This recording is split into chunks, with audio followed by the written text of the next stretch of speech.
मित्रों नमस्कार। आज ये वीडियो में विशेष रूप से कुछ लोगों के फ़ोन भी आ रहे हैं, कुछ कमेंट्स भी हैं।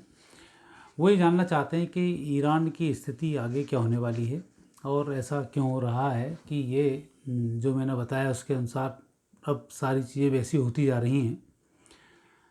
साथ ही अभी ईरान का आगे क्या होगा, इजराइल ईरान का जो विवाद होगा उसका क्या होगा, क्या इजराइल बच पाएगा, ईरान आगे फिर ऐसे हमले करेगा या इजराइल चारों तरफ से घिरा हुआ है और उस पर जो हमले होंगे उससे इजराइल बच पाएगा कि नहीं। ऐसे तमाम प्रकार के क्वेश्चन मेरे पास आ रहे हैं। तो मैं आपको कुछ तो घटनाएं बताता हूँ कि जब युद्ध में कूद ही लिया जाए तो फिर ये ध्यान नहीं दिया जाता है कि कौन कहाँ से अटैक कर रहा है। कई लोग तो बोल रहे हैं कि ईरान को एक एक फ्रंट पर युद्ध लड़ना चाहिए, इजराइल को एक एक फ्रंट पर युद्ध लड़ना चाहिए। तो ये बहुत सारे उसने फ्रंट खोल लिए। तो ईरान और इन सब जितने भी लोग इजराइल को मारने के लिए आए हुए हैं, तो वहाँ इजराइल ने किसी खिलाफ कोई फ्रंट नहीं खोला था।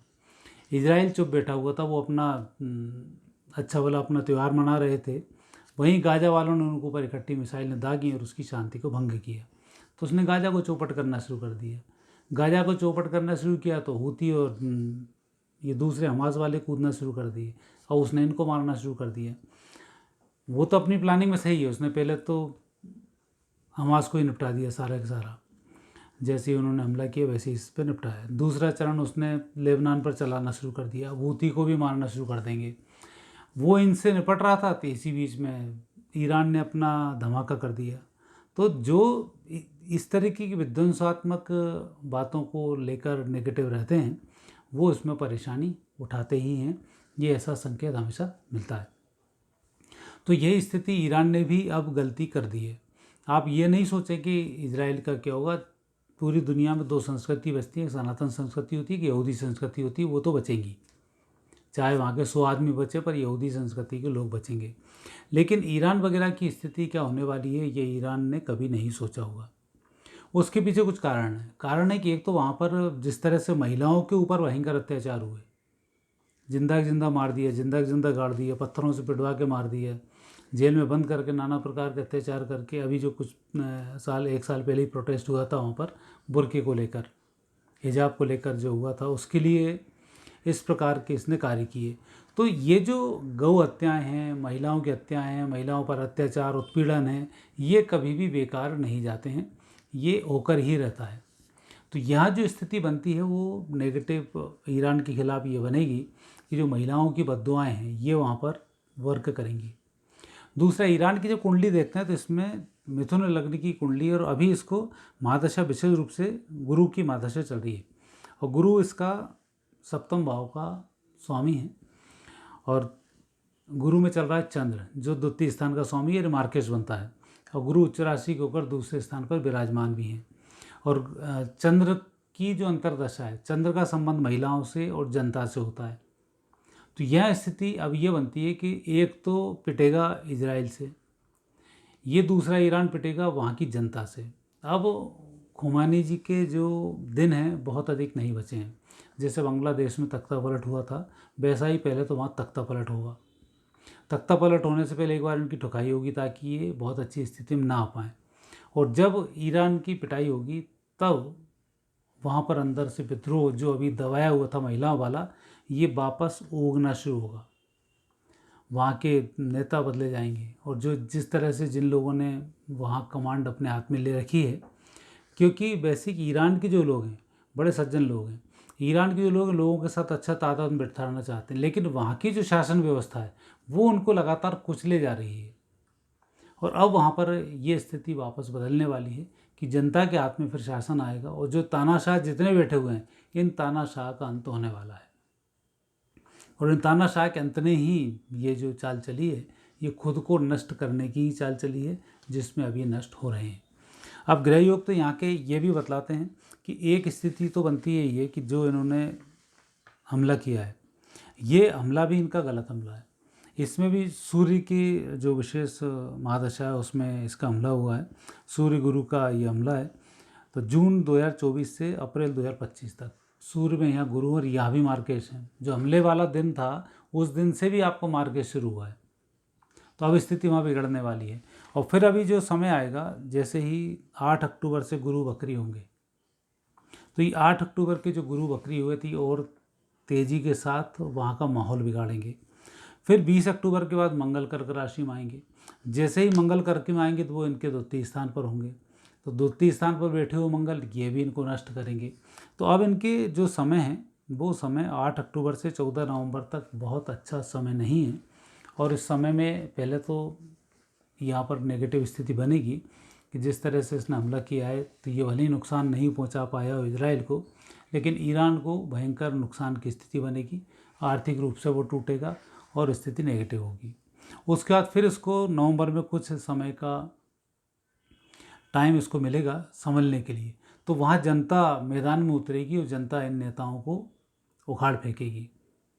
और वहाँ इनकी स्थिति वही होने वाली जो ही बांग्लादेश के तख्ता पलट में हुई, कि जितने हुक्मरान हैं ये सब नेगेटिव हो जाएंगे और बाकी फिर जनता वहाँ पर लाभ की स्थिति में आ जाएगी। तो अभी वहाँ स्थिति बहुत बेहतर नहीं रहेगी। दूसरा, महिलाओं पर जो दुर्दशा 23 अप्रैल 2023 से शुरू हुई, पूरा 23 से इनका ऐसा नेगेटिव चला गया कि इनको लगातार मारना पीटना, इसके बहुत सारे उदाहरण हैं। अफ़गानिस्तान ने मूर्तियाँ तोड़ी थी बौद्धों की, कुछ समय बाद ही अफ़गानिस्तान, और इसके बाद उन्होंने कहा था कि बौद्धों की मूर्ति तोड़ के अपमान किया था, हर चौराहे पर गाय काटी थी। तो अफ़गानिस्तान का एक भी चौराहा ऐसा नहीं बचा था जब बम ना फूटे हों, जहाँ लोग नहीं मारे गए हों। कई सालों तक इन्हें गुलामी की जंजीरों में जकड़े रहना पड़ा। हमारे यहाँ भी जम्मू कश्मीर में तिरंगे के ऊपर गाय काटना, लाल चौक में इस तरीके की हरकतें करना बहुत होती थी, और आज सबकी स्थिति दुर्गति को प्राप्त हो रहे हैं और ख़ुद अपना पीओके जो किया हुआ है वही नहीं बचा पा रहे हैं। तो ये जो महिलाएं हैं, गाय हैं, इनकी हत्याएं, इनके ऊपर अत्याचार, ये कभी भी बेकार नहीं जाते हैं। और जिन जिन देशों में ऐसा होता है उनकी दुर्दशा आप देख लो। पड़ोसी हमारा पाकिस्तान कंगाल बना हुआ है। बांग्लादेश को चूँकि भारत का अच्छा समर्थन था इसलिए बचा हुआ था, अब भारत का समर्थन खत्म होते ही ये निपट जाएंगे। चीन का जिनको समर्थन मिलता है वो घुन की तरह चीन उनको खा जाता है, तो वो नष्ट हो जाते हैं। भारत दोस्ताना संबंध रखता है, तो एक पुण्यवान व्यक्ति का साथ मिलना, पुण्यवान व्यक्ति की ब्लेसिंग्स मिलना ही आपके बचने का कारण होता है। लंका में भगवान ने सबसे पहला काम किया था कि वहाँ जो पुण्यवान व्यक्ति थे, सुसेन वैद्य थे और दूसरे विभीषण जी थे, तो सबसे पहले दोनों को बाहर निकाला कि पहले तो तुम बाहर निकलो। और फिर इसके बाद युद्ध लड़ना शुरू किया, तो वहाँ सारे पापी थे, सबको ठोक डाला उन्होंने। वही इस युद्ध में भी हुआ जो महाभारत कालीन में। महाभारत में देखा विदुर के रहते युद्ध नहीं जीत पाएंगे, तो विदुर को वहाँ से बाहर निकालो कि ज्ञानी व्यक्ति भी यदि वहाँ होगा तो नुकसान हो जाएगा। इसलिए उन्होंने वहाँ से विदुर को निकाला और युद्ध को लड़ा। तो बाकी के जितने भी ज्ञानी थे जो नेगेटिव लोगों के साथ थे, ज्ञानी होने के बावजूद भी, वो भी मारे गए। तो यहाँ भी यही होने वाला है। महिलाओं ने अपने हक की बात की, नियम की बात की, नियम से बात करने थे। उनके यहाँ पहले भी ऐसे ही था, तो उसकी भी आपके कोई नए नियम नहीं बना रहे थे, लेकिन आपने नए नियम थोपे, अराजकता फैलाई, उन पर अत्याचार किए, उनकी हत्याएं की, और गंभीर रूप से हत्याएं की। ऐसा नहीं छोटा मोटा मारा हो, पत्थर से मार मार के उनकी हत्याएं कर दी। तो महिलाओं पे इस तरीके के जो अत्याचार होते हैं, ये देश ही नहीं संपूर्ण सृष्टि को नष्ट कर डालते हैं। इसमें एक आध वो नहीं होता है कि महिलाओं पर अत्याचार हुआ। जिस घर में महिलाएं जलाई गई हैं आज उनकी दुर्दशा देख लेना। कभी आपको आप अड़ोस पड़ोस में मालूम होगा किसी की दादी की दहेज के लिए हत्या कर दी गई थी, कोई जल के मरी थी, आज वो सुकून स्थिति में नहीं है। कई गर्भवती स्त्रियों को लोग मारकर भगा देते हैं। वो अपने घर परिवार की स्थिति देख लें, तीसरी पीढ़ी में सब भीख मांगते नजर आते हैं, और कोई भी इंटेलिजेंसी कितनी भी हो, कितना कुछ भी हो, घर चलाने का पैसा नहीं बच पाता है। तो ये जो स्थिति होती हैं बड़ी गंभीर होती हैं। तो जो महिलाओं पे किए गए अत्याचार का जो श्राप है वो चंद्र में ही निकलता है, और जब इनको चंद्र ही चल रहा है मार्च 2024 से जुलाई 2025 तक, तो ये जो गुरु में चंद्र चल रहा है ये ईरान को नष्ट कर डालेगा और ईरान अपने वजूद को खो डालेगा। अब स्थिति यहाँ पर ये बनती है। आने वाले समय में नया ईरान आपको समय के बाद देखने को मिलेगा, और ये ईरान की बहुत सी चीज़ें नष्ट हो जाएंगी। अब आने वाला संकेत यही दे रहा है समय कि अब यहाँ पर बहुत अच्छी स्थिति नहीं रहने वाली है। मित्रों, ये मैंने जो आपने प्रश्न पूछे थे उनके समाधान आपको मिल गए होंगे। आगे फिर नए विषय के साथ आपसे मुलाकात होगी। नमस्कार।